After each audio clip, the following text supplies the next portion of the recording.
Tu connais probablement Aave, un protocole de prêt et d'emprunt décentralisé qui a une réputation extrêmement solide depuis plusieurs années. Peut-être même que tu possèdes cette crypto dans ton portefeuille. Et si je te disais que Aave pourrait être condamné à mourir assez rapidement? Il y a 1 an et demi, un concurrent de taille est apparu et on lui prête à peine attention pour l'instant. Pourtant, il a été conçu d'une manière extrêmement précise qui semble condamner Aave à mort. Tu connais peut-être l'expression Ethereum Killer, et bien là on a le parfait Aave Killer. Et le plus étrange, c'est que paradoxalement, ce projet pourrait être victime de son succès et s'autodétruire dès qu'il dépassera son concurrent. Alors tiens-toi prêt pour la bizarrerie économique la plus captivante que j'ai jamais vue en crypto. Aujourd'hui on parle de Morpho. Bon, alors on va commencer avec un bon gros rappel de comment Aave fonctionne. Aave, c'est un protocole de finance décentralisé, c'est-à-dire un protocole qui fournit des services financiers désintermédiés, donc sans besoin d'une entité financière centralisée. Il se concentre sur un type bien spécifique de services financiers, le prêt et l'emprunt. Mais concrètement, comment est-ce que ça fonctionne? Il y a un pool de liquidités où tous ceux qui ont de l'épargne à disposition vont pouvoir venir déposer cette épargne.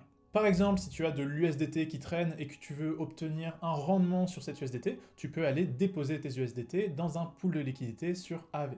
Et d'un autre côté, on a des utilisateurs qui vont vouloir emprunter cette liquidité qui est à disposition en l'échange d'un taux d'intérêt. À côté de ça, ils doivent bloquer un de leurs actifs en collatéral, collatéral qui pourra être saisi s'ils ne remboursent pas leur emprunt. L'actif qui est mis en collatéral doit avoir une valeur qui est plus élevée que la somme empruntée, c'est ce qu'on appelle la surcollatéralisation. Si la valeur de votre collatéral descend en dessous d'un certain palier, eh bien votre position va être liquidée. Ça veut dire en gros que votre collatéral va être vendu pour rembourser votre emprunt. Bon, donc jusque-là, rien de bien compliqué. Aave propose des prêts et des emprunts collatéralisés, c'est extrêmement classique en finance décentralisée. Il y a quand même quelque chose qu'il faut comprendre pour bien appréhender Aave, c'est la manière dont sont définis les taux d'intérêt. Si j'emprunte 100 USDT, il va falloir me dire quel taux d'intérêt je dois rembourser. Est-ce que je dois rembourser 1 dollar chaque année, auquel cas ce sera 1%, ou est-ce que je dois rembourser 5 dollars, qui correspondrait à 5% de taux d'intérêt? Et bien sur Aave, on va avoir un taux d'intérêt qui est adaptatif et qui va se baser sur le taux d'utilisation des liquidités. En gros, l'objectif de Aave, c'est que la plus grande quantité possible de liquidité du pool soit empruntée, soit utilisée. Car de la liquidité qui n'est pas empruntée, c'est de l'argent qui ne travaille pas, c'est sous-optimal. Mais il y a un autre objectif de Aave qui est d'avoir tout le temps une partie des liquidités qui est disponible pour que les liquidity providers puissent retirer leur liquidité à tout moment. Et aussi pour que des potentiels nouveaux emprunteurs puissent toujours emprunter s'ils sont prêts à en payer le prix. On ne peut pas prêter toute la liquidité du pool, car sinon les liquidity providers ne pourront plus récupérer leur liquidité, en tout cas ils devront attendre la fin des emprunts, et les nouveaux emprunteurs ne pourront pas non plus contracter de nouveaux emprunts. Donc Aave a en fait deux objectifs qui sont extrêmement contraires. D'une part, ils veulent prêter un maximum de liquidités pour qu'il n'y ait pas des liquidités qui soient à l'arrêt et donc qui soient utilisées de manière sous-optimale. Mais d'autre part, ils veulent toujours avoir un coussin de liquidité disponible pour faire face aux besoins de retrait de liquidité ou de nouveaux emprunts. Et justement, pour essayer de remplir ces deux objectifs à la fois, ils vont utiliser le taux d'intérêt comme variable d'ajustement. Ils vont fixer ce qu'on appelle un taux d'utilisation cible, par exemple 90%, ce qui veut dire qu'ils visent une situation dans laquelle 90% des liquidités sont empruntées et 10% des liquidités restent disponibles. Et ensuite, en fonction du taux d'utilisation actuel du pool, ils vont proposer des taux d'intérêt plus ou moins avantageux. Si le taux d'utilisation du pool est à son niveau cible, donc par exemple 90%, le pool va proposer aux emprunteurs un taux d'intérêt qui est le taux d'intérêt cible, disons par exemple 6%. Par contre, si le taux d'utilisation est plus élevé que ce taux cible, alors là on considère que ça commence à être dangereux parce qu'on considère qu'il y a de moins en moins de liquidités pour faire face aux besoins de retrait et de nouveaux emprunts, et donc là le taux d'intérêt va exploser. Et ça va encourager les liquidity providers à venir déposer de la liquidité, donc ça va apporter plus de liquidité et donc ramener à la baisse le taux d'utilisation du pool.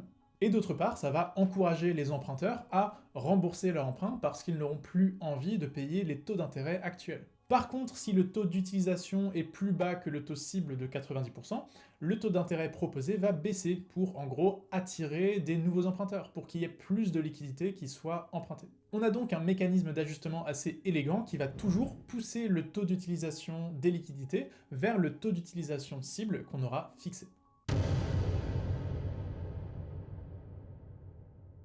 Bon, AAV, ça marche super bien. C'est un système qui est très élégant et extrêmement robuste. Mais est-ce que c'est optimal? Eh bien non, il y a une critique extrêmement légitime qu'on peut faire au modèle de AAV. Le problème, c'est qu'il y a un décalage constant entre le taux d'intérêt qui est payé par les emprunteurs et le rendement qui est proposé au liquidity provider. Le rendement qui est donné aux prêteurs est nettement plus faible que le taux d'intérêt payé par les emprunteurs. Et ça vient précisément du fait qu'une partie des liquidités du pool est toujours au repos. Il n'y a jamais un taux d'utilisation de la liquidité qui est de 100%. Imaginons que le pool de liquidité contienne 100 USDT. Et admettons que le taux d'utilisation de cette liquidité soit de 90%. Ça veut dire que 90 USDT ont été prêtés et que 10 USDT restent disponibles dans le pool. Les emprunteurs vont payer le taux d'intérêt, disons 6%, mais seulement sur les USDT qui ont été empruntés. 6% de taux d'intérêt sur les 90 USDT empruntés, c'est donc 5,4 USDT. Mais donc de leur côté, les liquidity providers qui ont déposé 100 USDT dans le pool vont recevoir 5,4 USDT, ce qui correspond à 5,4% de ce qu'ils ont déposé. On est donc dans une situation où les emprunteurs payent 6% d'intérêt et où les liquidity providers reçoivent 5,4% de rendement. Et ça, c'est structurel, c'est une conséquence naturelle de la manière dont AAV a été conçu. Mais la critique qu'on peut faire, c'est que c'est évidemment sous-optimal. On a des prêteurs qui reçoivent 5,4% de rendement et des emprunteurs qui payent 6% de taux d'intérêt. Alors que tout le monde serait plus content si le taux était intermédiaire. Si on coupe la part en deux, on pourrait dire 5,7%. Les prêteurs recevraient plus d'argent et les emprunteurs en paieraient moins. Et c'est précisément sur cette sous-optimalité que vient se positionner le projet auquel on s'intéresse aujourd'hui, Morpho.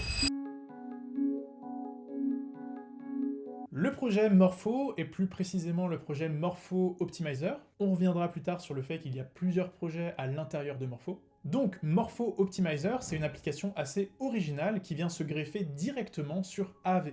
Il propose de régler le problème de sous-optimalité de AAV en passant d'un modèle de pair à pool à un modèle de pair à pair. Le modèle de pair à pool, c'est le modèle de AAV, c'est celui où les emprunteurs vont emprunter auprès d'un pool de prêteurs.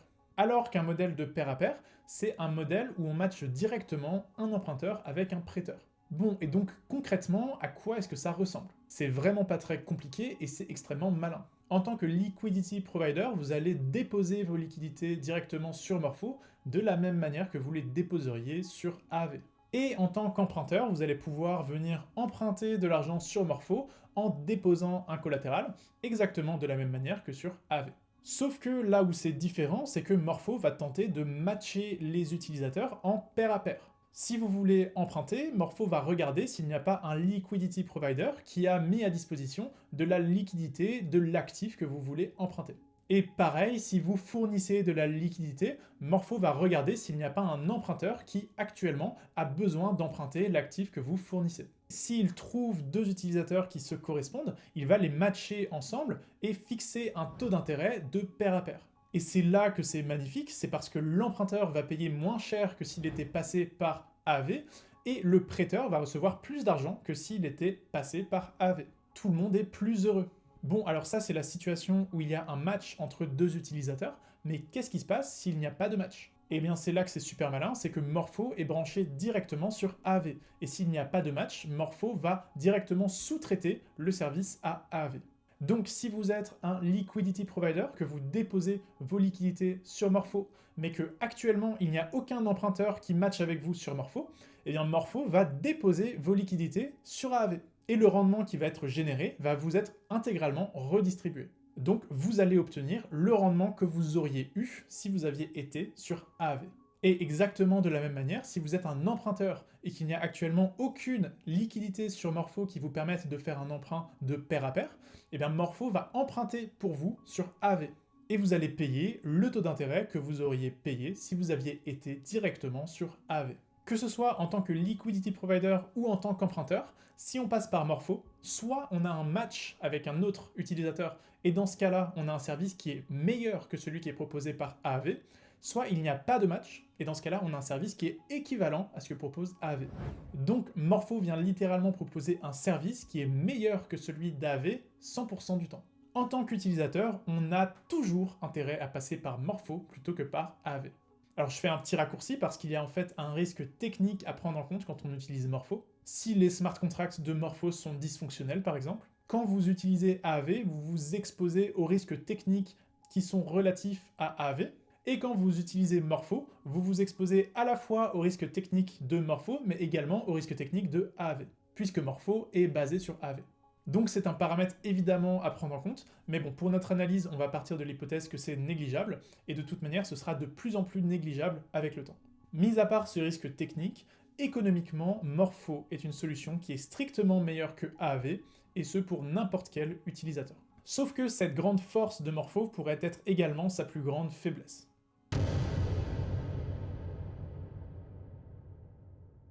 La grande force de Morpho, c'est qu'il peut se construire sur n'importe quel protocole de lending peer-to-pool et devenir une solution strictement meilleure que le protocole sur lequel il est construit. Je dis n'importe quel protocole car on parle de AAV, mais il y a également le protocole Compound sur lequel Morpho se construit aujourd'hui, et il peut théoriquement se construire sur n'importe quel protocole qui a ce mode de fonctionnement. Et donc, d'un point de vue purement théorique, on devrait voir tôt ou tard tous les utilisateurs déserter les plateformes comme AAV pour aller sur Morpho. Bah oui, parce que si les prestations sont strictement meilleures, il n'y a pas vraiment de raison de ne pas préférer Morpho à AAV.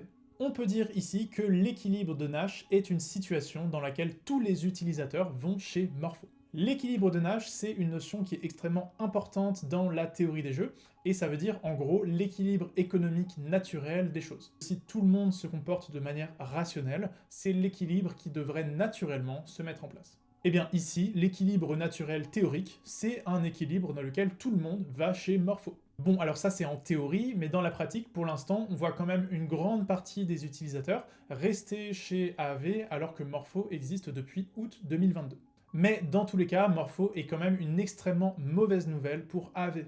On est clairement dans une attaque de vampirisation économique où on devrait voir progressivement tous les utilisateurs migrer vers Morpho à mesure que Morpho se fait connaître. Et c'est une attaque qui est extrêmement difficile à défendre pour AAV, car si AAV améliore leurs produits, améliore leurs services, eh bien ça améliorera également le service proposé par Morpho, car Morpho est directement construit sur AAV. Morpho ne se positionne pas comme un protocole qui offre des super services de prêt et d'emprunt.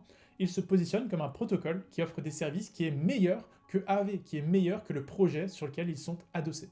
Bon, mais il y a quand même une douille dans cette histoire, une douille qui est assez cocasse. Justement, le service de Morpho est basé sur AAV. Cela signifie que la qualité du service qui est proposé par Morpho dépend en grande partie du bon fonctionnement du service de AAV. Mais si Morpho parvient à vampiriser efficacement AAV, ce qui devrait naturellement arriver tôt ou tard, eh bien le protocole AAV ne fonctionnera plus correctement. Et par extension, Morpho non plus. Je vais pas vraiment m'attarder sur les mécanismes qui se mettraient en place si 100% des utilisateurs allaient sur Morpho plutôt que sur AAV, mais je t'encourage à essayer de le faire, c'est quelque chose d'assez intéressant à imaginer. En gros, dans cette situation, plus rien ne fonctionnerait, ni chez Morpho, ni chez AAV. Ce serait vraiment une catastrophe et tout deviendrait dysfonctionnel. Donc Morpho est un produit absolument parfait pour attirer tous les utilisateurs de AAV, mais si les utilisateurs viennent en trop grand nombre, ce qui doit théoriquement arriver tôt ou tard, eh bien Morpho s'autodétruira. Morpho Optimizer, c'est un petit peu comme un parasite qui viendrait tuer son hôte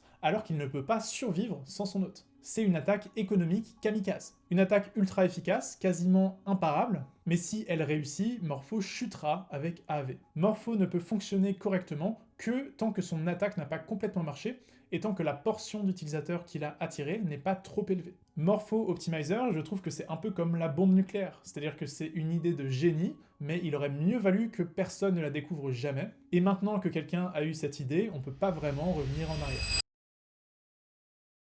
Morpho Optimizer a le potentiel de faire beaucoup de mal à AAV et à tous les protocoles qui fonctionnent de manière similaire. Je ne sais pas trop pourquoi aujourd'hui on n'observe pas encore de fuite vraiment massive des utilisateurs vers Morpho. Peut-être qu'ils n'ont pas encore poussé leur marketing au maximum. Leur token n'est pas encore sorti, ça explique peut-être le peu d'intérêt pour l'instant qu'il suscite dans l'écosystème, car l'attention de l'écosystème est très souvent drivée par la spéculation. D'ailleurs, petit aparté, si leur token n'est pas encore sorti, c'est pas qu'il n'existe pas, c'est qu'il n'est pas encore échangeable. Il est déjà distribué progressivement aux utilisateurs du protocole, et ces tokens servent déjà à prendre des décisions de gouvernance. Mais ils sont non transférables pour l'instant. C'est un choix qui a été fait pour éviter au maximum la spéculation autour du projet, en attendant une vraie maturité du projet et une vraie décentralisation dans la gouvernance avant de réellement lancer le token. Et c'est un choix que je trouve extrêmement louable. Je vous encourage vraiment à vous intéresser à Morpho et à aller voir les interviews de son fondateur Paul Frambeau. Je trouve que la philosophie de ce fondateur, et par extension la philosophie derrière Morpho, est vraiment top. Ça change vraiment des projets uniquement drivés par l'appât du gain. Je sais pas exactement comment tout ça va évoluer, mais on commence à voir déjà AAV qui tente de mettre en place des programmes d'incitation spécifiquement prévus pour contrer Morpho. Des incitations qui viendraient spécifiquement récompenser les utilisateurs qui font migrer leur liquidité de Morpho à AAV. C'est une contre-attaque qui cible spécifiquement Morpho et qui n'est pas contre la concurrence en général. Et ça, je trouve que ça témoigne assez bien du danger que représente Morpho pour l'avenir de AAV. À voir comment tout ça évolue. Il faut bien garder en tête que je parle depuis le début de Morpho Optimizer, mais ce n'est pas la finalité du projet Morpho en général. Très récemment, on a vu un nouveau projet sortir qui s'appelle Morpho Blue, un projet qui est extrêmement différent de Morpho Optimizer et qui, pour le coup, ne se base pas du tout sur AAV. Là où Morpho Optimizer est une réelle attaque économique contre AAV, mais qui s'auto-détruira si elle est un succès, Morpho Blue est une réelle alternative à AAV et peut largement survivre sans AAV. Je ferai peut-être une vidéo spécifiquement sur Morpho Blue, car ça vaut également le détour. N'hésitez pas à laisser un commentaire et à vous abonner à ma chaîne si cette vidéo vous a plu. Et moi je vous dis à très vite.